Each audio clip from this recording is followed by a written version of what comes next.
নমস্কার বন্ধুরা, তোমরা কিভাবে সহজে ঘর আঁকতে পারো আমি সেটা তোমাদের এঁকে দেখানোর চেষ্টা করছি। আশা করব ভালো লাগবে। ঘর আঁকা সহজভাবে শিখতে পারবে। একটু ভিডিওটা মন দিয়ে খেয়াল করো। তাহলে চলো, ঘর আঁকতে গেলে আমরা সঠিক ঘর আঁকতে গেলে কীভাবে ঘর আঁকবো, তো তোমরা চেষ্টা করবে আমি যেমনভাবে দেখানোর চেষ্টা করছি। দেখো, সর্বপ্রথম তোমরা একটা এরকম লাইন টানবে হালকা করে। তারপরে এখান থেকে কত বড় ঘর আঁকতে চাও সেই হিসেবে তোমরা একটা এরকম আরেকটা লাইন টানবে, ঠিক যেমন আমরা পতাকা আঁকি ঠিক সেইভাবে। তো তার নিচে আরেকটা, এই যে লাইনের গ্যাপ যেন মোটামুটিভাবে একই রাখার চেষ্টা করবে, তাহলে অনেক বেটার হবে। তো দেখো, তিনটে লাইন আমি টেনে নিয়েছি। তাহলে কটা লাইন টেনেছি? 1 2 3। এবারে আমরা এখান থেকে এই দিকে হেলা করে নামিয়ে দেব। তো দেখো, আমি নামিয়ে দিচ্ছি, তোমরাও এইভাবে চেষ্টা করবে। আর প্রথম অবস্থাতে আমি ছোট্ট বন্ধু তোমাদেরকে বলছি, তোমরা কিন্তু কখনো বড় বড় ছবি আঁকতে যাবে না, এটা মাথায় রাখবে। সবসময় তোমরা তোমাদের হাতের মধ্যে ছোট ছোট ছবি আঁকা শুরু করবে।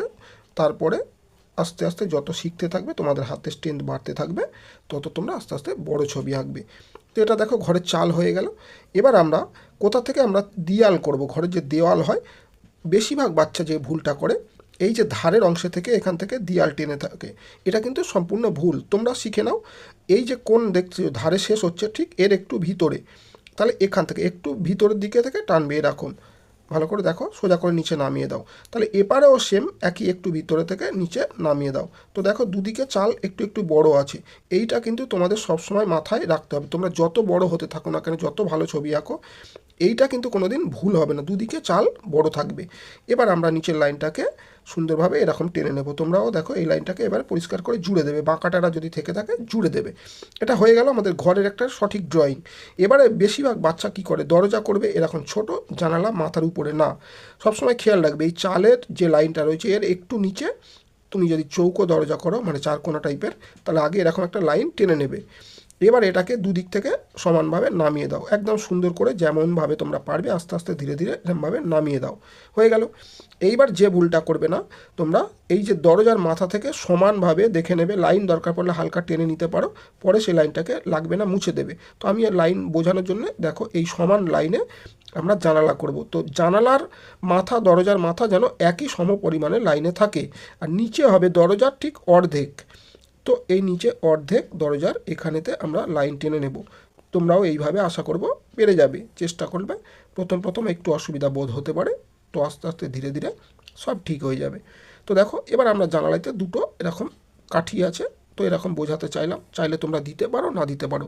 দরজাতেও যদি দিতে চাও, তাহলে মাঝখানে এরকম দুটো যে ডোর বেল মানে বালা থাকে না, এরকম ধরে যেটা দরজা খোলা হয়, তো এরকম দিতে পারো, যেহেতু আমরা ছোটোদের জন্য ছবিটা আঁকছি। এইবার দেখো, এই যে লাইনের গ্যাপটা যত বড় ছিল, চালের লাইন, আমি এটা সমানভাবে তোমাদের বোঝানোর জন্য সুবিধার জন্য সমানভাবে রেখেছি।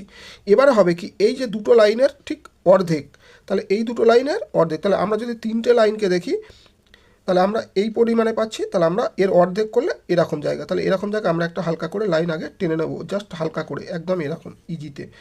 এবার দুদিক থেকে তোমরা চাইলে এটা বেশি মোটা যদি মনে হয়, তাহলে একটু কম করবে। তাহলে আগে কি করবে, তোমরা দুদিক থেকে এরকমভাবে রাউন্ড শেপ করে নামাবে। অনেকে এরকম কোণ করে নামায় না, একটু রাউন্ড শেপ করে নামাবে, ঠিক এরকম। এবার যদি এটা বেশি মনে হয় তোমাদের ঘরের সাইজ অনুযায়ী, তাহলে এটাকে একটু কমিয়ে দিতে পারো, জাস্ট এরকম দেখো, একদম সুন্দর হয়ে যাবে। এই, তাহলে আমাদের নিচের লাইনটা যখন লাগবে না, আমরা এটাকে সুন্দর করে মুছে দেব। তো দেখো, আমাদের ঘরের ড্রয়িং কমপ্লিট। এবার এই যে লাইনগুলো, দাগগুলো রয়েছে, এগুলো কিন্তু সব মোছা হয়ে যাবে, ঠিক আছে। এবার ঠিক যে দরজা রয়েছে, দরজা সোজা তোমরা ঘরের যে সিঁড়ি বা পোর্ট বলে থাকি আমরা, সেটাকে এইভাবে এঁকে দাও। দিলে দেখো, সহজে একটা সুন্দর সঠিক ঘর তোমরা আঁকতে পেরে যাবে। তো আমি ঘরের রং করার ভিডিও তোমাদেরকে আগামী নেক্সট ভিডিওতে, তোমরা এই ঘর রং করা কীভাবে শিখবে তোমরা সেটাও জানতে পারবে, আমি তোমাদের দেখানোর চেষ্টা করব। তো এইভাবে ঘর আঁকো, আশা করব যে কেউ সহজে সঠিক সুন্দর ঘর আঁকতে পেরে যাবে। সবাই ভালো থেকো।